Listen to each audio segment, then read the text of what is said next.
Okay, uh, this lecture we're going to talk about the philosophies of education. This presentation is going to help you write your philosophy of education paper for this course. Now, these are the different philosophies in which we're going to kind of cover. I am going to really skim over social reconstructionism because it's, in my opinion, it's a dying philosophy. It's not used very often anymore. So I want to touch on it, but I don't want to go as in depth about it. So we will look at these other ones. If you ever take a graduate school class for education, you're probably going to take a whole semester on philosophies of education. And you're going to learn about the basics of idealism and realism and pragmatism, and you're going to learn about how, Socrates and Plato and Aristotle got their start in education and what they believe about education. And you're going to read about Alfred Whitehead, and you're going to read all these different philosophies of education. But we're going to kind of look at the umbrella ones that cover a lot of different philosophies. And from this presentation, then in your paper, you will write and choose one or more of these to kind of subscribe to when you get out into your own classroom. So why do we want to look at our philosophies of education? Because it's important for us to know what we believe about education. What do we believe about ourselves as educators? What do we believe about our students as learners? What do we believe about our environment in which we're teaching? A lot of times when you get hired in a school, your principals may ask for a philosophy of education statement, or the basis for your interview will be kind of grounded in your philosophical statement. You believe this, and they'll say, well, what do you think about assessment or curriculum? Well, you'll be able to answer that based primarily on your philosophy. So the first philosophy that we're going to cover is essentialism. Essentialism really teaches at its core the essentials. Think the 3 R's down here: reading, writing, arithmetic. Essentialism strives to teach students about the core understandings of topics in a very traditional setting. So think like rows of desks, the teacher at the front of the room on a lectern or a podium lecturing to his or her students, and the students then regurgitating that information on a test. Okay, many of you have probably sat through very essentialist type classrooms. Okay, the big thing about this that you want to remember is that essentialism also was trying to transmit and ensure a common culture, just like Thomas Jefferson wanted to ensure that there was a united front around democracy. And that's why he was proposing the 3 years of free education. Essentialism really strives to ensure that students are receiving the essential components of an education in order to be contributing members of society. And that's important as we get into these other components.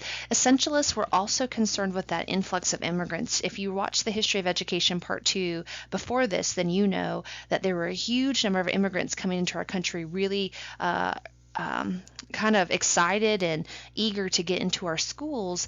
However, we had to combat the differences in language and the differences in culture with that. So Ed D. Hirsch, he actually wrote a book called Cultural Literacy, and this is still used today. There's a charter school called the Charter School for Excellence in Chattanooga, and they actually base their curriculum on Ed D. Hirsch's cultural literacy, and it's based around something called core knowledge. What are the core concepts in each content area that students need to acquire before they move to another grade level? And it has taken, I would say, stock in some of our school systems today. Essentialists frown upon electives as they water down academic content, meaning that they focus really on those core subjects, the maths, the sciences, the language arts, those things. They rely heavily on testing, and you're not going to see a lot of project-based learning. You're not going to see students collaborating. You're going to see lectures and tests in the essentialist classroom. So perennialism, I kind of consider this to be the cousin to essentialism. It's very similar, but yet very different. So as in essentialism, they wanted to teach the essential, perennialism wanted to teach the eternal truths of education, those eternal truths that do not change, they're constant. So we wanted to teach our kids these unchanging principles, these great ideas of education. This is where you can kind of see a play of Socrates and play a role of Aristotle, where we're teaching these constant truths that are happening in our world, as opposed to the fads of education. You're not going to see a perennialist teaching the Hunger Games or any other type of young adult literature book. They're going to use the classics to teach. So they believe that understanding these great ideas are going to allow our students to be able to make decisions on any type of problem by using those great ideas, these unchanging principles, as the foundation of their education. So they did do a lot of arts and sciences and perennialism. And this is very much teacher-centered. So what I mean by that is essentialism and perennialism are two teacher-centered philosophies, whereas the teacher is the authority in the class. They are the one dictating the learning, and the students are the ones who are regurgitating. It's a very passive type classroom, as opposed to student-centered, where the students are actively participating, actively engaged in the process, in the learning process. So a goal of perennialism is to be culturally literate. This is where you're going to see them reading these primary sources. They're going to go to Shakespeare. They're going to go to Isaac Newton's theory of gravity. We're going to go to these premises as opposed to reading about them in textbooks. So perennialists believe that learning is for learning's sake. They value learning above all. Perennialists also see education as that tracking device where we can separate students into either college track or vocational track. Not everybody is meant to go to college in a perennialist view. And they use very few textbooks because, remember, they are using those primary sources. So the goal of perennialism is to teach students to become critical thinkers. And we don't want just to regurgitate information. We want them to be able to look critically at something, especially a primary source text, and make some conclusions about it without being force-fed answers. Progressivism. So I remember, if you watch the History of Education Part 2, I kind of glossed over John Dewey and progressivism because we're going to hit on it here. So progressivism is also very similar to essentialism, where you see that students in schools should model life in a democratic society. They wanted schools to mirror what would happen in everyday life in the United States, and to then prepare them to go out and be contributing members of society. Okay, so progressivism really came out as a protest against that perennialist view of universal truth, and we wanted to make sure that within the progressivism phase and era that we understood the role and the value of experiences and social experiences. So you'll see a big contrast in progressivism, where we're now asking students to collaborate with each other, to go through experiences. If they want to understand museums, then go to a museum, okay? And progressivists are focused on the journey, not the destination. They don't care about test scores. What they care about is the learning that happens during a lesson plan or during a unit. They care about that. They don't care that you just pass the test, because that doesn't tell them anything, doesn't give them any value. The nature of the learner here. Schools should encourage cooperation, not competition. They didn't want the kids competing against each other. They want them collaborating, because if you think about it, once kids leave school, they're going to have to collaborate on many different levels in whatever job they're doing. So we wanted to make sure that we prepare them for that real life experiences. Progressivists also really want to develop those problem-solving skills. So they're going to work in groups to solve a problem. Here, I want you to take this box of materials, and I want you to build something that goes from this side of the room to the other without touching the floor or whatever. And they wanted them to make sure that they are working together and responsible for their learning and making decisions about their learning as they go. So it's very much experience-centered. It's relevant. It's reflective. Students experience the arts by going to a museum as opposed to talking about a museum, right? If you think about like our local Normal Park Museum magnet, that's right on the money of progressivism. They want their students to experience museums. Not only do they create museum exhibits within their school, they go and experience those in the community. Okay. So, for instance, in this case, they don't want them just to read about social studies and other population. They want them to interact with those individuals, right? Um, and another big thing about progressivism is this is where we see this very individualized education movement come out of. We don't want to treat every kid the same because they're not the same. And in some respects, it's disrespectful to them if we treat them that they're all exactly the same in our classroom. We want to value their differences, value their diversity and diverse experiences, and then use that to further the education. So some of their mottos are learn by doing, learn by discovery. If you're familiar with like Maria Montessori and the Montessori schools, this is where you see like the learn by doing, learn by discovery, because there is no slated curriculum in true Montessori schools. It's all learning through your senses and touching and feeling and smelling and tasting and just being in your environment and seeing how you negotiate that and learning through experiences. Okay, so curriculum is meaningful and relevant. This is important no matter what type of philosophy you subscribe to. Your curriculum and what you teach should always be meaningful and always be relevant to your students. So we talked a little bit about John Dewey here. We're going to skip over that because we don't need to know that. This is that social reconstructionism. At its core, our schools are taking the lead in changing or restructuring society. I suppose some of you could probably argue that that still is the case, but what we're saying here is that the curriculum within classes is designed where students can go out and lead change in society through their learning. And I don't see this very often. One example that I could say, and that is used sometimes in many textbooks to discuss social reconstructionism, is if you've heard of Whitwell, I can never say Whitwell, Tennessee, they did a social reconstructionist type problem activity where they collected paper clips for every person who was killed in the Holocaust, and then they got one of the original Holocaust train cars and put all the paper clips in them, and then they had somebody who was a survivor of the Holocaust come speak to their community, and really it was in the air of promoting tolerance and understanding of other people, and that's where schools are taking the lead in changing and restructuring society. Okay, we're not going to go through all of that. Now, behaviorism. Now, I would consider myself to be a behaviorist, not just because I'm a psychologist, but because I think it works in a classroom. I know you guys are getting ready to read the problem Punished by Rewards, which will tie in really well with this discussion. So this is where we believe that learning is focused on the environment and how behavior is functioning within that, okay? So we believe as behaviorists that all behavior is truly a response to some stimulus in the environment, whether it has caused the behavior to happen or caused the behavior to extinguish, right? So within the classroom, our goal is to change student behavior in order to promote learning and to decrease any type of problematic behaviors that may be happening. Okay, so within behaviorism, humans are a product of responding to their environment. Human behavior can be modified through positive or negative reinforcement.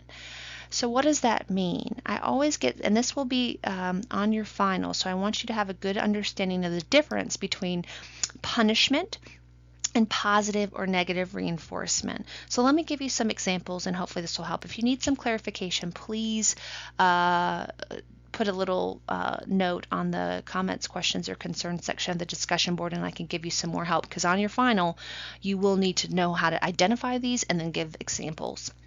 So positive reinforcement and negative reinforcement. I want you to focus not on the word positive and not on the word negative, but on the word reinforcement. Anytime you see the word reinforcement, that means you're going to reinforce a behavior. That means you want to increase it. You want it to happen again if you're going to reinforce it, right? So we're either going to do that in one of two ways. Positive reinforcement means I give you something. I add value to you in order to increase the behavior. I give you a sticker so you'll do your homework again. I give you a piece of candy so you'll answer a question again. I give you extra recess time if you guys are all behaving in the lunchroom. Do you see what I'm saying? I give you something. It could be time, something tangible, any of that, in order to increase the behavior. Now, the flip side of that is negative reinforcement. I also want to increase behavior. This is where we always get confused, okay?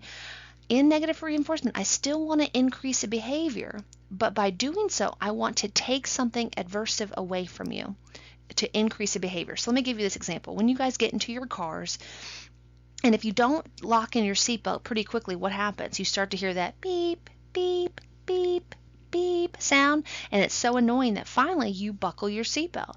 That is negative reinforcement. In order to take away the adversive sound of the beeping, you must buckle your seatbelt, which reinforces that behavior.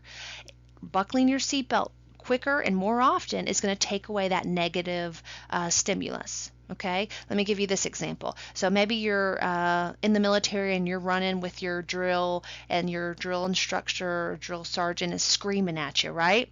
So you run faster in order to take away the adversive. So for him to stop yelling at you, you run faster, which is reinforcing running faster, and it's also taking away the negative adversive stimulus there, the screaming at you. It could be the same thing where if you're married or in a relationship and your husband hasn't taken out the trash or whatever, and you're nagging and nagging and nagging and nagging, take out the trash, take out the trash, take out the trash, right? Finally, he takes out the trash because he's so tired of hearing you nag. That's negative reinforcement. In order to reinforce the behavior, right, that he's going to take out the trash, that adversive is taken away. You stop nagging once the trash has been taken out, okay?